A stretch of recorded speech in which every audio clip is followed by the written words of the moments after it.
હા બાપુ, જે બન્યું એ સાચું. સૌનું ભગવાન હોય છે, પણ બાબાને તો એમના પરિવારમાં કોઈ નથી. દીકરા દીકરી કોઈ નથી. ડંગાના માણસો સાથે આ બાબા રહેતા હતા. જ્યાં દેવી પૂજક વેડવાના ડંગા હોય છે ત્યાં સૌ સાથે જ રહેતા હતા, પણ હવે તો એમનું કોઈ નથી. અરે બેટા, તું હમણાં જ કહેતી હતી ને હમ, કે સૌનો ભગવાન છે, હા તો પછી શું કામ કહે છે કે એનું કોઈ નથી? હા. આપણે તો છીએ ને. બાપુ, હું રોજ તમારું ભાથું લઈને વાડી આવું છું, તો આ બાબા માટે પણ એક રોટલો ઘડતી આવીશ. ભગવાને આપણને ઘણું આપ્યું છે.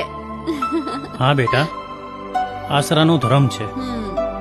ટુકડામાંથી ટુકડો આપીએ તો ભગવાન રાજી થાય. બાપુ, તમે મને નાનપણથી જ સાચી શિખામણ આપી છે, મને જીવતા શીખવાડ્યું છે.